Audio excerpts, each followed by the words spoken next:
Hey guys, welcome back to another video. Today is round 3 of the Brazilian Amateur Championship, and we're facing off against André Kemper Batista, who is a really strong player, as you can see, 1914. So this guy is a strong player. And so what happened yesterday was I went to the tournament by car, and I got there really early in the game because I wanted to not be late and just make sure everything was okay, that I could play with my board that I brought with me, and that, you know, everything would go smoothly throughout the other days, and it did on the first day. But on the second day, I didn't go by car, I went by train because it was gonna be like a very busy day. It wasn't a weekend or anything, so it was just like a normal Friday. And yeah, so everybody was out with their cars, so I know I couldn't go by car because it would be way too busy. I would get late. So I took the train. But funny thing is, it's somewhere that I've never been. It was in São Paulo, which I'm not that familiar with. So like, yeah, I had no idea where to go. So I ended up like getting lost along the way, and I arrived 15 minutes late. Almost, it was actually 17 minutes late. And yeah, so I'm 17 minutes down on the clock, and we're playing move one. And yeah, I know this guy is a really fast player, so yeah, that's something I was not really happy to see. So where's the game?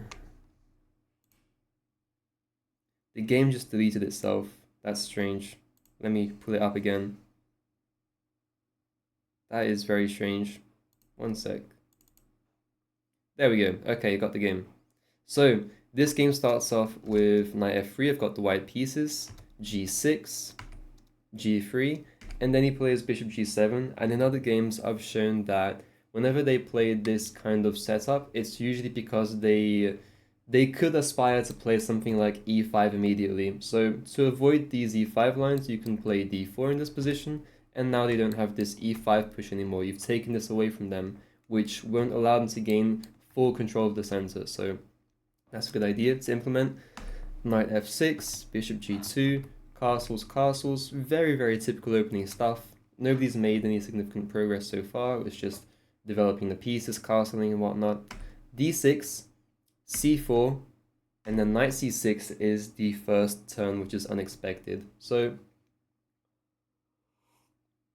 what happens here is I kind of forget my prep. This is the first time I have forgotten my prep, and what I had prepped was knight c3 first. And the reason I didn't play this move was because it's been a while since I've played this. So the idea would be we're just simply waiting for them to play e5, and then once they do play e5, then I can push, and then there's knight a5, and then I can even follow up with b3 if I wanted to, because there's no problems with this diagonal just yet. He'd still have to push the pawn on e5, like let's say he pushes d4, but then knight d4 kind of blocks up this scope of the bishop, so for now I'm fine, there's no problem hanging this knight on c3. So this is what I was supposed to play. What I end up playing though is d5 straight away, which is not as good because now knight a5 comes, and yeah, it's not really a good idea to play b3 anymore, because if you play b3, then they're gonna play knight takes d5, and then you're gonna lose a rook or something. So this would be not as good, and I played d5 with an intended follow-up, which is what I played, and my follow-up was to play knight fd2. And you play the f knight for a very important reason. Well, there are many reasons actually. The first reason is that you maintain this c3 square for your knight, so you can play knight c3. Another reason could be your bishop now controls e4, and you're preparing to push e4 with your knight as well. So it's playing for this e4 push. But you don't necessarily have to play e4, which is what we see this game. So knight fd2. And again, I'm very, very down bad on the clock. I've got like 20 minutes gap or something now, and it's just gonna increase. Like it's gonna increase, increase, increase, because this guy was playing really, really fast, extremely fast. Like I don't know if somebody told this guy if it's a classical game. He was playing as if it's a rapid game or something. At this point, he was playing like it's blitz. So Okay, you do you, I'll do me, and I play knight c3. That even rhymes. The engine doesn't really like this. The engine prefers a3, and with the idea of playing a very quick b4, which is actually a very good idea. I saw a3 before, but again, I was scared of stuff like him moving the knight and capturing my rook. Apparently, it's not that bad. So b4, knight takes d5, b takes, and then his knight on d5 is still under attack, and then something like bishop takes a1, and then bishop takes d5. So this is a rook sacrifice, but in exchange we get a very powerful bishop. Um, it's actually, it could be traded off, right? Yeah, I mean, I guess we could play for some weaknesses along these dark squares, possibly. Yeah, I would be quite hesitant to go into this line. So yeah, it's not like my move was bad, it's just a very normal, natural move. And it doesn't give up the advantage in any way, it's just a solid choice. So knight c3 is what I play for. He goes for a6, intending to play b5 and expand. So I go a3 here. And he can't really play b5 yet because I'm controlling that with my knight and pawn. So he needs to add another defender to support this b5 square, something like bishop here or something, or rook b8 to allow him to play b5. But he can't play b5 just yet, which is the issue for him here. So that's why I play a3 as well, because if he could play b5, another way I could add a second defender to b5 is by playing a4. But that's not really necessary. I play a3 to play b4 myself and get my bishop onto b2, and open up the b file, play my rook to b1, this kind of idea. And it's very similar to what I played in the second round. And it's funny because this was like a recurring theme throughout all of the games that I've played in this tournament. So round 4 was something similar as well. So a3, he goes b6, with the idea that my b4 is immediate, and he needs to find a retreating square for his knight, and that has to be b7, which is typical. It's not anything like super strange to play this. This has been seen many times over the board, so yeah, it's a known thing. b4, knight b7, and so now, yeah, I've just completed everything I could have dreamed for. Now I've basically got bishop b2, which I play immediately, and he's gonna keep on pushing for this this b5 push, but I've got a lot of space. My bishop is fully prepared to trade off for his good bishop.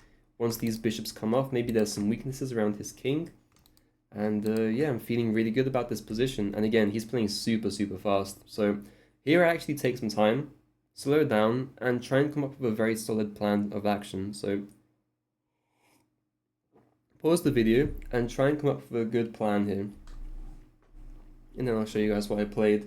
So the move I played this game, I analyzed with my coach afterwards, and he said he didn't really like my move, but the engine gives it as the top move.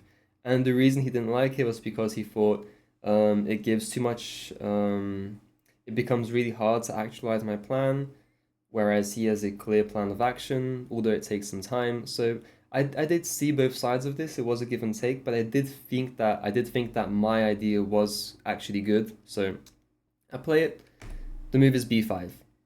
Because he wants to play b5 so desperately bad, let's just stop him from playing it. And the idea is, once he takes, I'm going to take with my knight.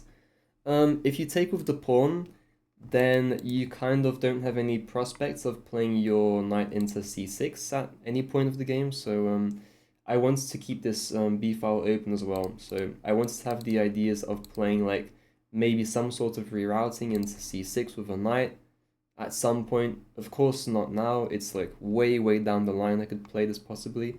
And the second idea was I want to keep this b file open so that my rook can pressure this b6 square, and eventually be able to capture this pawn. So this is my game plan. And he goes ahead and plays knight a5, which is a very logical and sensible move. He's moving his knight away from the b7 square, so it's not a hindrance there, because it wasn't really doing much on that square. And I've kind of given him this a5 square back, so he just jumps it straight back in. And here I make slight imprecision. I play knight back because I was hesitant to allow him to capture my knight. But apparently the better move is just to play a4 now, which I did consider in c. I didn't like stuff like bishop takes, then a takes, and he kind of blocks up that a file. And again, I wanted to play for the b file, so I think my move was quite sound as well, although it's not the best. So knight c3, he goes rook d8, preparing to push. And now that he's absolutely pressing to push, then I play a4. And I saw this as an improvement. Again, because now if he wants to push, he at least can't capture my knight. This isn't an option anymore, so he'd have to push and it'd be like a solid pawn sacrifice. He can't block up the a file anymore, is my point. So, okay. Queen c8 by him, and this move was actually quite scary. I was quite scared of this move because I saw in some of his games when I was studying him that he plays this move a lot, and this is why I kind of got a bit uncomfortable and I wasn't sure what to do. So yeah, this move has the idea of trading off the light square bishops, and this piece is a major asset to me, a major asset. So for this reason, I was considering stuff like even playing like rook e1, honestly, because if he plays this, at least I can bring this back, and we avoid the trade basically, and I maintain my bishop. This wouldn't be as good. I would have lost some advantage on that, and I end up not playing that. I think I need to play more aggressively. So I play with queen c2, although the best move by the engine standards is just jumping back to b5. So instead of queen c2, knight b5 again. I don't really understand it. Again, that's probably why my coach didn't like this move, because it's hard to understand and grasp and play the best moves, but oh well. Queen c2 is the second top engine move, so I'm happy I found this. Knight e8, and his idea is his knight's going on a journey right now. He's going to go from e8 to c7 to a6 into b4. This will be the final destination. And basically, he's clogged up the b file if he does this, and he's probably going to be able to play his b5 at some point, or maybe even break with e6 if necessary, and yeah, he's going to have a good, comfortable position. So that's his plan. My plan is what I just said. I'm going to trade off these bishops. I'm going to attack this b file, and I think I'm going to do it before he gets to b4. So let's see how that goes. Rook b1, rook a b1, knight c7, and then knight c4. Yeah, and then we trade off these bishops, which I really like. So he takes me. If I were to take into him, let's say, then his king would have to recapture. That gives me the possibility of playing a check in the future if necessary. So to avoid losing a tempo, he takes into me, which I think is the best. And then I take with the rook. And again, the reason of taking with the rook is I really want to double up on this b file and be as annoying as possible. Like, don't allow him to push, and just add infinite pressure on b6 until we can capture that pawn. So that's my game plan. Knight a6, and I should mention right about now that the reason my voice sounds a bit strange and I've been sneezing and whatnot is because I'm actually sick. I got sick on the way back from the trip, and that really sucks. I think it was someone I was sitting next to on the plane or something, but yeah. I've just been really sick for the past few days. So yeah, knight a6, and he's gonna play knight b4 next move. And here again, I need to find another plan of action because okay, I'm obviously not going to be able to play for my b file. So what else? And I come up with knight c3, knight b4, and now the idea of playing knight c3 is I want to free up this e4 square. And the reason I want to free up this e4 square is because, again, he's made some weaknesses, or better yet, I've forced some weaknesses. The trade of these dark square bishops, which means these squares are vulnerable and easy to attack. So I also noticed that all of his pieces are on the king side. Every single piece is on the king side. There's not one piece defending his king. besides this rook, but it doesn't really address all the other dark squares around this king. So basically, they're completely free, which is why I play queen e4. And the reason I play queen e4 is because it comes with tempo. This is very good tempo on this pawn. If I capture this pawn, which is the chain of the backbone of the defense, let's say, of all of these pawns, then, well, I mean, imagine if I win this d6 pawn, I've got a passed pawn on d5. That means a lot, a lot. So he has to defend this, rook e8, which is a huge tempo gain for me because now that he's played this, I can just play queen f4. And now my queen liberates the e4 square for my knight to jump back in, and maybe even a bishop or something. And the idea of this maneuver is I'm going to play queen h6, bring my knight over here, and then go for checkmate on these squares. So yeah, that's the importance of having pieces defending your king. So queen f4, and it comes with tempo as well. This even stops him from playing e6, which he would have wanted, because d6 hangs now. So another idea of queen f4 instead of, let's say, queen h4, which probably is preferred by the engine, but I like my move because it's practically annoying. So bishop f5 is what he plays, and I don't think this was a very precise move because this gives me exactly what I wanted, which is to play this move. So I play it. Queen h6, and then this h7 pawn is just absolutely fundamentally weak. So, okay, this is the position we get. He has to play a move, and e5, not the best move here. It's really not the best move. So much so that now white has a brilliant move he can play, a brilliant move. And that's already a bit of a hint, because it doesn't look like a very interesting position, so you know it's going to be something kind of wild, but let's see if you guys can find it. White play. I'll give you guys some time for this one. You can pause the video, what am I talking about? Okay, the brilliant move is 3, 2, 1, G4. What the hell is G4 about? It looks like you're just playing just losing a pawn here straight up.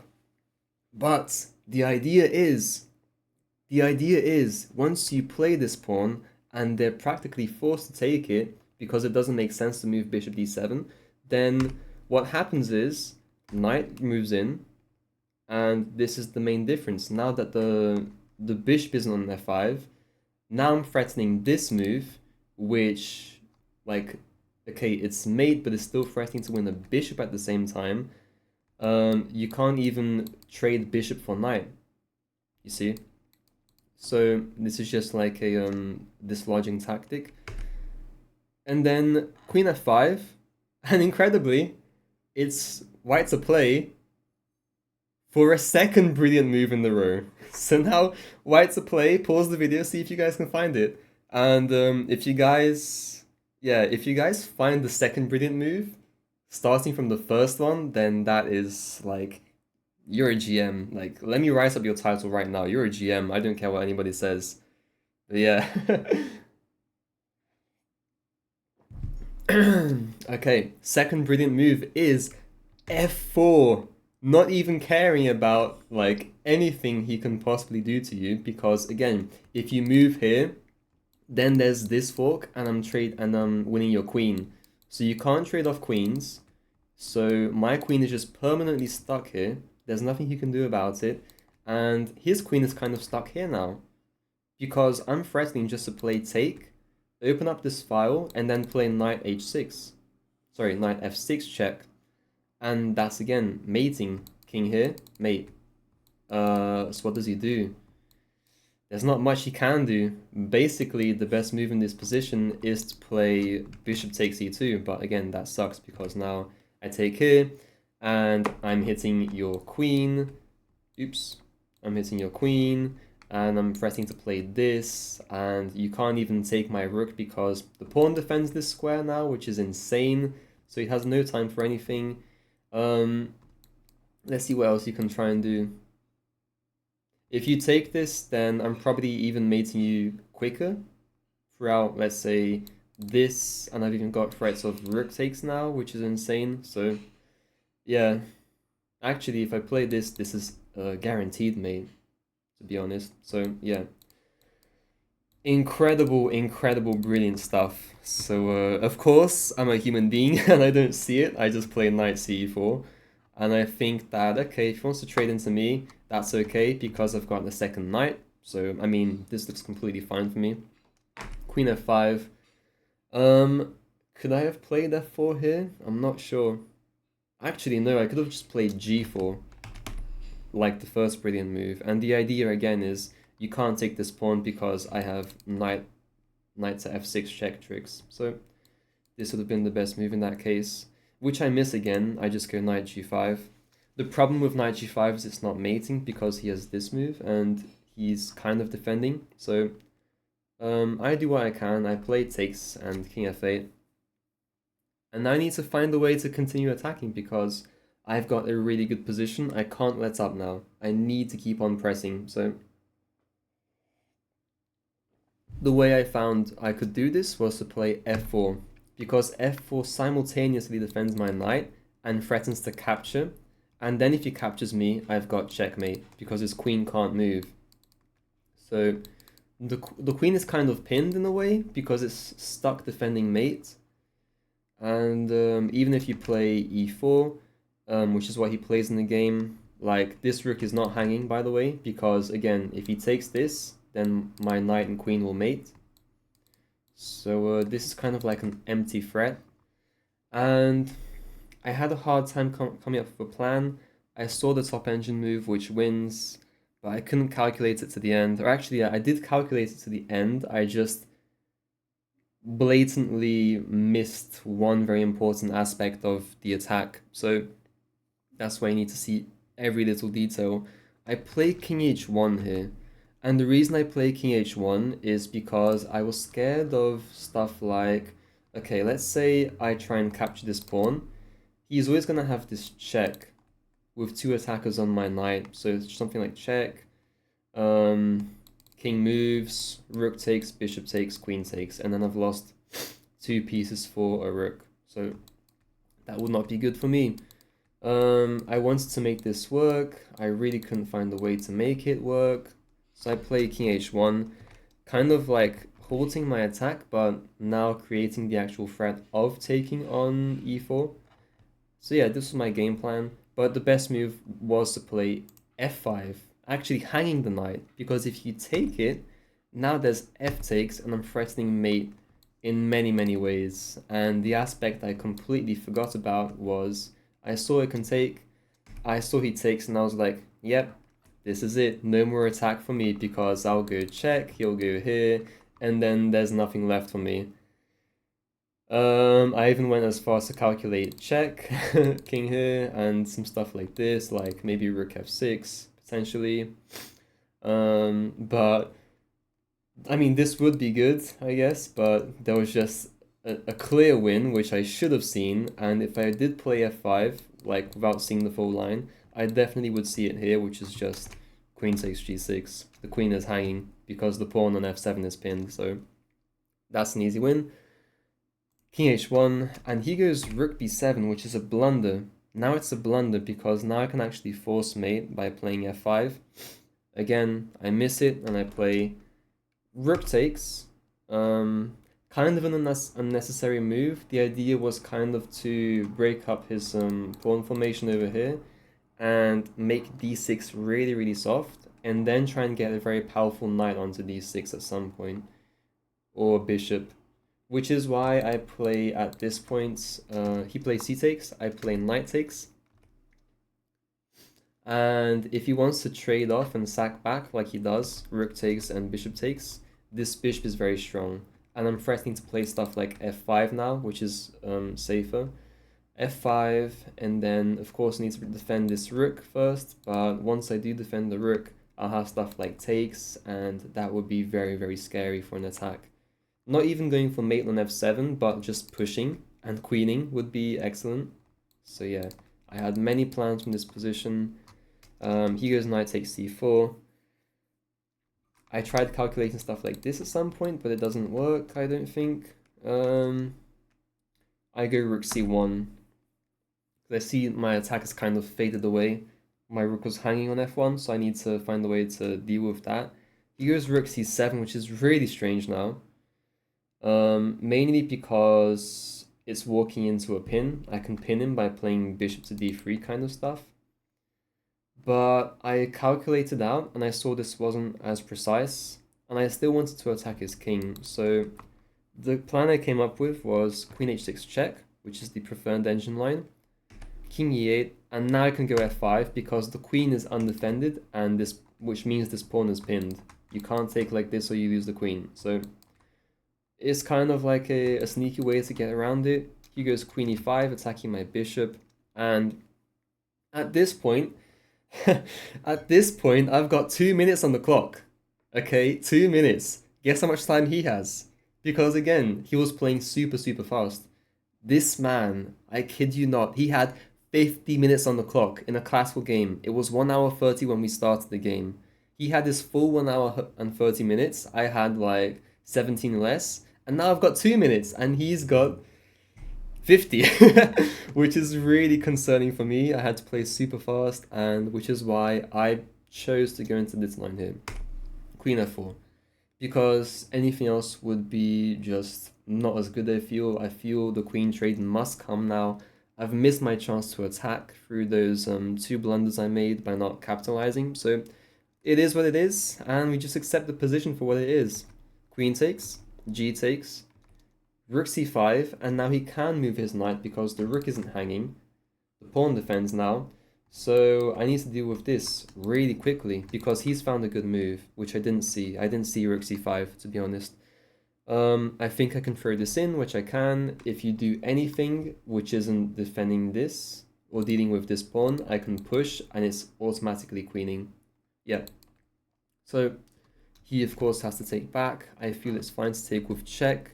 King e7, and like, okay, I'm really panicking again, just like the second round, and I feel like, oh my god, I managed to score a draw in a game where I was winning.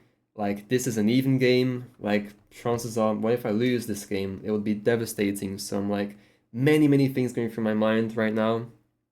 I can't lose this. This is a must win. Every single game is a must win in this tournament because there are just so many people fighting for that top seat, and many people are scoring really well. Many people with 2 points in this tournament, so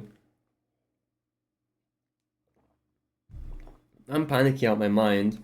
The best move is to play bishop d3, and then just kind of trade off. Oh, sorry, attack this b4 square. Giving up a pawn on d5, which really isn't intuitive, especially since we don't actually win the pawn through simple calculation, like rook b1, knight takes, and then knight defends b4. It also attacks f4, which looks strange. I didn't really like this. I always have this passed pawn, but how do I actually make something of it? It's not really that clear. So I play instead a mistake, or better, it's an imprecision.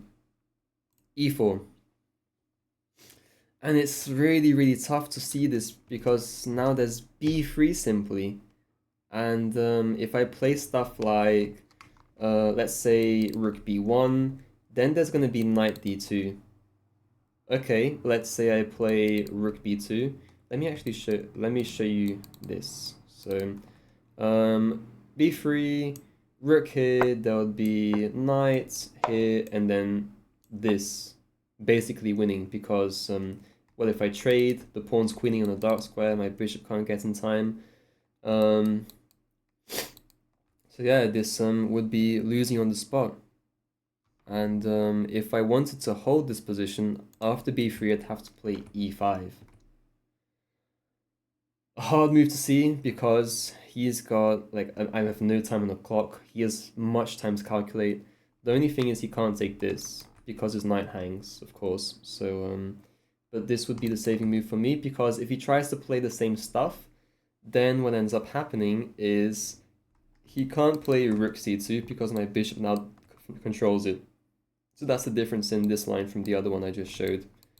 So e5, let's say he takes, I go rook b1, knight d2, rook b2, and I'm attacking the knight, I'm attacking the pawn, it would be slightly better for me, this endgame, but with no time on the clock, I have no doubts I could possibly mess this up. So, fortunately for me, he doesn't find this move, and he tries to make some complications in the position. He plays knight e5, which is a blunder. So, try and take stock of everything that's going on in the position, and come up with the win here, because there is a very solid win. So, find the problems for white, the problems for black, and find out who wins this. So, what you need to notice first and foremost is black's game plan is 100% to play this pawn to queen. And by playing this move, if we capture this this knight, then we're gonna just lose because of our rook hanging. So we can't do this. So we need to play like rook takes first and foremost. And he's making a case that maybe he can take here, maybe he can take here, and that would be okay for him. So what happens in the game is I play rook takes c5, which is forced because our rook is attacked. If we play like rook b1, of course we lose our bishop on g6, which is not nice, so we can't play this idea. So obviously we have to trade rooks, which we do, and he has to take with his b pawn now. Sorry, he has to take with his c pawn. His d pawn, sorry. Because if he takes with this pawn, then I'm just queening on the spot. This is just an easy easy queen. So yeah, he plays this takes, and now I take. And the whole point of him playing this knight sacrifice is that now my bishop doesn't have time to get back to defend this square, because he needs to be here, right, to defend the c1 square, and that takes free tempi, which isn't enough. So let's say it's black to move now, so push, bishop, push, and then I'm lost because I'll play bishop here and he'll queen. That doesn't work.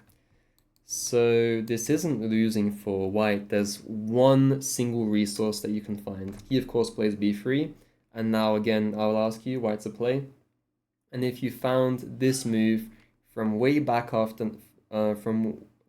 back when he played knight e5, congratulations. The follow-up here is to play d6, because now after playing d6 and his king moves, I have this move, bishop f7. And bishop f7 is attacking this pawn, which means he needs to push the pawn by force. There's no way to defend this pawn, so b2. And now bishop a2, the saving move, and I'm going to barricade this pawn on b1.